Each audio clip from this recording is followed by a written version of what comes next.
Performing Gaming 420. Really? What happened? Everyone's still alive? Not just alive, born anew. What the fuck? This better be good, man. We're cut.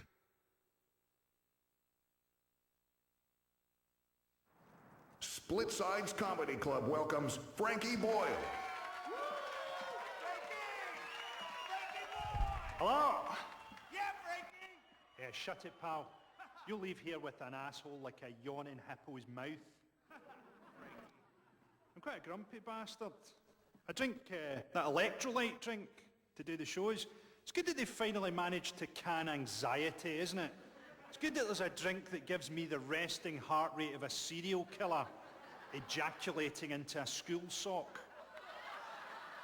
I don't drink. My best mate gave up the same time as me, and he said it was because he could never imagine anything worse than waking up in the morning with less money than you thought you had and a really sore head. I said, it could be worse. You could wake up with much more money than you thought you had and a really sore arse. When I was at school, I could never work out how to get girls' bras undone. I just couldn't do it. And then eventually I realised that these girls were wearing a different type of bra from my gran.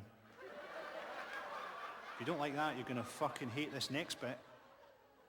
The oldest woman ever to give birth gave birth this year. She was 70. Imagine at 70, the baby didn't have to force its way out. It spent the last 3 months bungee jumping. Every time she went for a shit, it had to brace itself. Imagine what having a baby must have done to the state of a 70-year-old's fanny. Absolutely nothing at all. No, I'm sure it was actually a magical moment. I'd love to have been there when her dust broke. I love old people, I do, but I hate it when they're always boasting about what they did in the war. Come on, Grandad, we're trying to have Christmas dinner here. Nobody gives a fuck how many Jews you killed. I suppose the only thing I don't like about old people is that when you have anal sex with them, there's almost no grip. You'd get more purchase fucking their open grave. I'm trying to think if I've got any cheerful jokes at all. Oh yes, as a man, never get a Brazilian. Because when you get a hard-on, you look like a sundial at noon. You know my favourite time of year? Halloween. Halloween, a wonderful time of year for the agoraphobic paedophile. They're being delivered to the door in little costumes. How many dead hookers can you fit in a garage?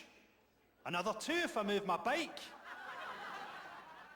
See, I think a lot of the stuff with offensiveness in comedy comes from the fact that we're often talking about big stereotypes and generalisations. And they're not always true, are they? So, for example, I've got a friend who does a routine about, oh, don't you hate it when your partner comes to bed and they're cold? They try and get heat off you. And I always think, well, what if you're a necrophiliac? Maybe you love it when they're cold. Oh, that's brilliant, you're freezing. Don't move a fucking muscle. I want it to be realistic. I'm going to open your arse cheeks with a car jack. See, political correctness has changed everything, hasn't it? I mean, people forget that even political correctness itself used to be called spastic gay talk. Apparently at Christmas now we're not supposed to say fairy lights anymore because it might be homophobic. Apparently now we've got to call them poof lanterns. Hey, it's been a pleasure. Stay black.